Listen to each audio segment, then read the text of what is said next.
बहुत अच्छा लेके चले हैं।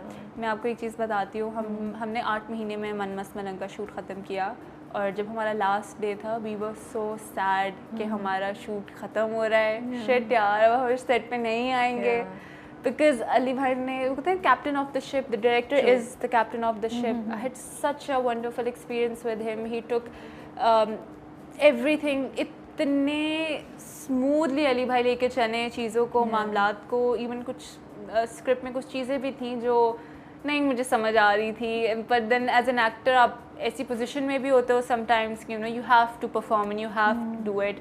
तो अली भाई ने बहुत संभाल के जो है ना, अली भाई तो ने जो आपको समझ नहीं आ रहा था वो आपने शेयर किया 100%। मुझे नहीं समझ हाँ, मुझे नहीं समझ आ रहा और मैं बता रही थी। और यही बात अली भाई की बहुत अच्छी है कि अली भाई always takes your feedback, he always ask you what do you think, क्या समझ आया। बल्कि कहते थे क्या समझ आया तुम्हें, लाइक बताती हूँ। अच्छा बताइए, रिया क्यों कबीर को छोड़ के चली गई है? मतलब उसको पता नहीं चल रहा, उसको यकीन क्यों नहीं आ रहा कबीर पे? अगर कबीर ने कुछ करना होता तब तो कर चुका होता। देखिए, जब बचपन से आप किसी के साथ रह रहे हो, आपकी जो एक बहन जैसे अस्मा है या सिकंदर है, या जो मेनली तो खैर अस्मा ही है, सबको ही पता है मेनली अस्मा ही है। तो जब आप बचपन से किसी के साथ रह रहे हो तो जाहिर सी बात है उसका बहुत इन्फ्लुएंस होता है आपकी ज़िंदगी में। जिस तरह के लोगों के साथ, वो कहते हैं ना कि I think, like correct me if I am wrong, हज़रत अली का भी कॉल है कि इंसान अपनी कंपनी से पहचाना जाता है और उसका बहुत इफेक्ट होता है आपके ऊपर, आपकी कंपनी का। So if she is yes she is Riya herself, कुछ उसके अंदर की आवाज़ भी उसको हल्के हल्के से, थोड़ा सा चूल्हा जला हुआ है, उसको हल्के हल्के भपके आते हैं कि रिया कबीर, रिया कबीर। लेकिन again there is an influence of somebody there who is आपके साथ हमेशा से है, और वो हर वक्त आपके कान में बोल रहे हैं कि हालांकि उसके कान में कोई बोल रहा है। तो वो it's all game of manipulation. So let's see कि क्या होगा। तो बेचारे कबीर के लिए बहुत बुरा फील हो रहा है। हैप्पी से तलाक नहीं दी। मैंने कहा नहीं, कहानी आगे ऐसे ही चलेगी कि ये इसको तलाक अभी नहीं दे, तो शायद मोहब्बत बच जाए। I am hoping for a happy ending, I really hope so, इंशाल्लाह हैप्पी एंडिंग की होगी। बट एक और चीज़ मुझे बड़ी इंटरेस्टिंग लगी ड्रामे की, दैट अस्मा जो उसको मारती है, मुझे लगता है कि अगर आप डीप डाउन देखें तो that's a very important point, that how an adult लड़की को घर में इस तरीके से ट्रीट कर रहे हैं। अस्मा बिल्कुल लिहाज नहीं करती, बिल्कुल तो बेचारी को इतना वो लगाती है। तो मतलब आप वही सोचे ना, ये एक लड़की के ऊपर अगर आप एक तो पहले मैनिपुलेशन भी चल रही है, फिर मारपीट भी चल रही है, फिर उसको इसी सिचुएशन में भी डाला हुआ है, तो इंसान की अपने सोचने की सलाहियत जो है ना वो कॉम्प्रोमाइज़ हो जाती है। जैसे फॉर एग्जांपल बहुत सी औरतें अब्यूसिव मैरिजेस में होती हैं, रिलेशनशिप्स में होती हैं, हालांकि उनको पता है कि अब्यूज़ हो रहा है, चीज़ें हो रही हैं, लेकिन वो कभी उस चीज़ से निकल नहीं पाती हैं। So, ये अपनी बहन के साथ और भाई के साथ, ये अपनी बहन के और भाई, मैं ना सिकंदर से बेहतर उम्मीद कर रही थी। I thought Sikandar might not do it, but Sikandar also did the same thing, Asma से तो मुझे पता था ये तो किसी एक्सटेंट तक जा सकती है।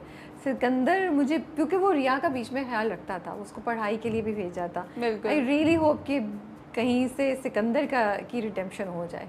अस्मा तो आई एम ओके, जाने दें, मे बी क्या होगा। तो क्या किस चीज़ से फॉरगिव करेगी रिया कबीर को? पता नहीं रिया को पता होगा, मुझे तो नहीं पता। उस पर आपको रिस्पांस कैसा आ रहा है? मन मस्त मलंग पे बहुत अच्छा आ रहा है। हाँ, अभी रीसेंट एपिसोड के बाद लोग रिया से बहुत नाराज़ हैं, बहुत ज़्यादा नाराज़ हैं। लेकिन मैं यही एक मैसेज देना चाहूँगी कि रिया से नाराज़ हूँ, मुझसे नाराज़ नहीं हो, मेरी कोई गलती नहीं है। जो कर रही है वो रिया कर रही है, वो एक रिया की सिचुएशन है, एंड रिया नोज बेटर कि उसने वो क्या फील कर रही है इस टाइम, ये क्या हो रहा है उसके साथ। तो या देखते हैं रिया क्या करती है। पता हम मिलके देखेंगे आप और मैं फ्राइडे को। कोई इंटरेस्टिंग किस्सा हुआ सेट पे, कोई मज़े की बात बता सकती हैं? पता है ऑनेस्टली में मज़ा बड़ा आता था शूट करते हुए, बट वो इन द मोमेंट वाली सारी चीज़ें। लेकिन I found some amazing people through this project.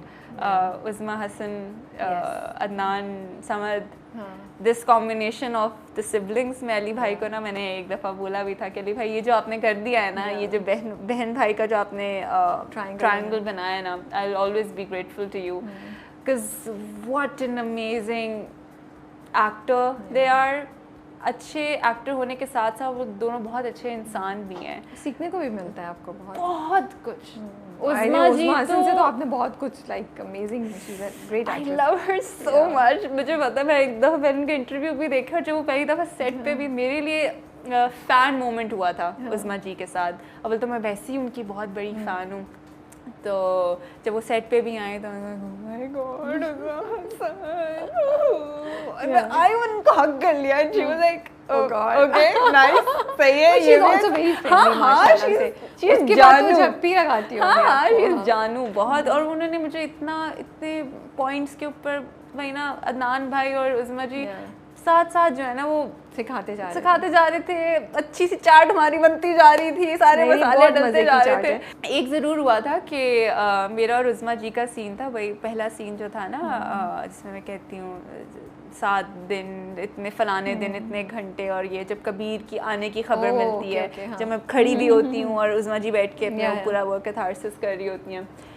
तो खैर उधर से बातें जब क्लोजेस हो रहे होते हैं तो पुलिस शोली लगती है, कैमरा शैमरा आता है, तो फिर आप अपनी जगह से हट जाते हो, और क्योंकि वहाँ पे कैमरा आना होता है या लाइट आनी होती है, तो फिर आप कहीं और बैठ के अपने डायलॉग्स बोलते हैं, अपना क्यू देते हो अपने एक्टर को। तो उज़मा जी वही अपना पूरा वो कर रही हैं, उन्होंने इतना अच्छा बोला, और मैं ना जैसे ऐसी मैं यहाँ उज़मा जी यहाँ बैठ के अपना पूरा वो कर रही हैं और मैं आपकी जगह बैठी हुई हूँ, और मैं उनको बैठ के ना करके देख रही हूँ और वो अपना पूरा दे रही हैं, और देखते देखते ना मैं एकदम डायलॉग बोलते बोलते शी सेड क्यों आगे क्यों है? मैं उनको कह रही हूँ ये तो डायलॉग नहीं था, मैं ऐसे क्यों बोल रही हैं? और एकदम इट हिट मी कि मैं टीवी नहीं देख रही, मैं हूँ इस सीन में। मुझे क्यों देना है because she performed so well. मैं उनको देख रही हूँ, मैं बस जो कहते हैं ना स्टार स्ट्रक हो जाना या और स्ट्रक हो जाना, मैं बस उनको देख रही हूँ, कह रही हूँ। एंड देन मुझे ख्याल आया कि ओ शिट, मैं ड्रामा में टीवी नहीं देख रही, टीवी की स्क्रीन नहीं चल रही, मैं I am actually in this, I have to give the cue. So that was one moment that will I think always stay with me. और ऐसे ही बस उज़मा जी के साथ जो है ना काफ़ी बहुत मुझे मज़ा आया, मुझे बहुत मज़ा आया। मुझे लग रहा है अच्छा ये रोमांटिक सीन्स करना मुश्किल था? ओफ बिकॉज़ इसमें तो रोमांस भरा हुआ है।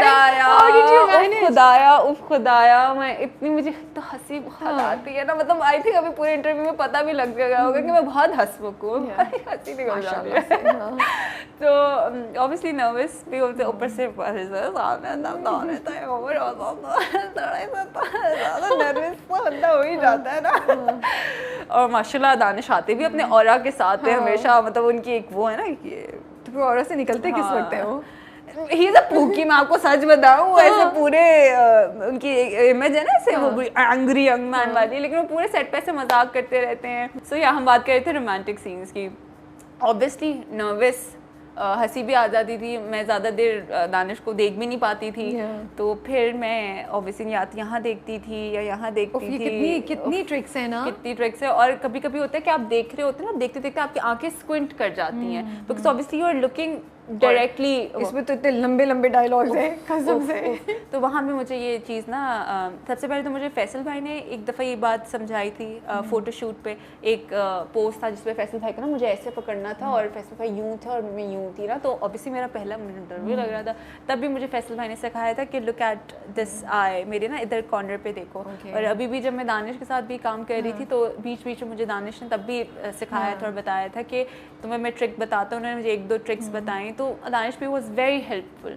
मतलब all my co-stars, all the team members जिन के साथ मैंने जब भी काम किया ना, मुझे हमेशा सिखाते और बताते ही है कि बेटा ये कर लो, ऐसे कर लो, ऐसे करोगी तो तुम इस चीज़ से बच जाओगी, ये करोगी तो ये, because I think this is love from them कि वो मुझे सिखा रहे हैं या मुझे बता रहे हैं या you know they think that I'm worthy enough to teach me because again I've heard कि people are very rude, कोई सिखाते नहीं है, कोई बताता नहीं है और वो करते नहीं है। तो अल्हम्दुलिल्लाह मैंने एक्सपीरियंस ही नहीं किया तो मैं क्यों झूठ बोलूँ, मतलब मेरे साथ नहीं हुआ ये। अल्हम्दुलिल्लाह जितना भी मैंने जो भी काम किया है ना, हमेशा किसी ने मुझे सिखाया और मुझे बताया ये, और and I am willing to learn, I am always willing to learn. मैं कहती हूँ प्लीज़ बताएं, प्लीज़ सिखाएं, आई मतलब थैंक यू।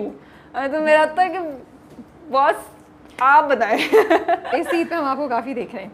हाँ बिल्कुल। Can we talk about it या अभी अपनी बात? हाँ नहीं, I think we can talk about. आपकी टेलीफिल्म्स आ रही हैं? हाँ बिल्कुल, टेलीफिल्म्स आ रही हैं माशाल्लाह। आप डिफरेंट चैनल्स पे देखेंगे मुझे, ऑलमोस्ट हर चैनल पे देखेंगे। This is going to be Sahar Hashmi's telefilm. Like all the good channels आप मुझे इस पे देखेंगे। शायद एक आधा होगा जिस पे आपको मैं नहीं नजर आऊंगी, बट कोई और स्क्रिप्ट्स आ गए हैं, देख रही हैं, पढ़ रही हैं? You started shooting या क्या? बिल्कुल, I haven't started shooting anything, haven't locked anything because I'm still waiting for good content. So you don't like what you're getting right now? अभी मज़ा नहीं आ रहा? and it's not bad, but it's not something that I'll be like हाँ, it's okay. अब मन मसलन के बाद तो you can take a break also. मैंने ना मैंने मेरी बाजी को ये बोला, मैं कहा आपने ना मेरी आदतें ख़राब कर दी हैं। ये बात है, ये बता दे ना मुझे जैसे वो कर दिया है कि मुझे I want something कि मैं पढूं, और मैं पढूं तो फिर मैं पढ़ती जाऊं। अभी जो मैं पढ़ रही हूँ, मैं पढ़ ज़रूर रही हूँ, मैं पढ़ रही हूँ, लेकिन अगेन होता है ना कि अब क्या होगा, व्हाट्स नेक्स्ट, ये ट्विस्ट है, ये टर्न है, ये स्टोरी है। हालांकि ऑनेस्टली स्टोरीज ना हमारी सारी हो चुकी हुई हैं, ऑलमोस्ट सारी स्टोरीज बन चुकी हुई हैं, बट व्हाट मैटर्स इज कि वो किस तरह सुनाई जा रही हैं, वो किस तरह दिखाई जा रही हैं। So that matters a lot, and I obviously want to work with like good directors as well. So ये बहुत important है। इंशाल्लाह, I'm sure आपको बहुत जल्दी और अच्छी opportunities मिलेंगी। इंशाल्लाह। But thank you so much for your time, Sahar. It was such a lovely conversation. And मुझे बड़ी एक्साइटेड थी, एंड आई थिंक मुझे तो बड़ा मज़ा आया इंटरव्यू में। आई होप आप लोगों को भी मज़ा आया हो, सहार की कोई डिफरेंट साइड हमें देखने को मिली हो आज। और आपको भी मज़ा आया हो सहार? बहुत बहुत मज़ा आया। आई थिंक मैं तो अपना बटन ऑन करके भूल गई थी कि ओह मुझे घर भी जाना है। अच्छा खत्म हो गया, कितनी देर हो गई है? मैं तो काफ़ी देर हो गई है। बट लेकिन वैसे मेरा दिल नहीं कर रहा कि मैं यहाँ से उठूँ। इतना मुझे मज़ा आया। लगाएंगे इंशाल्लाह। बिल्कुल बिल्कुल, बहुत सेशन लगाएंगे। बट आई थिंक अभी के लिए ऑडियंस को अच्छा हमने मटेरियल दे दिया, मज़े की कॉन्वर्सेशंस हुई।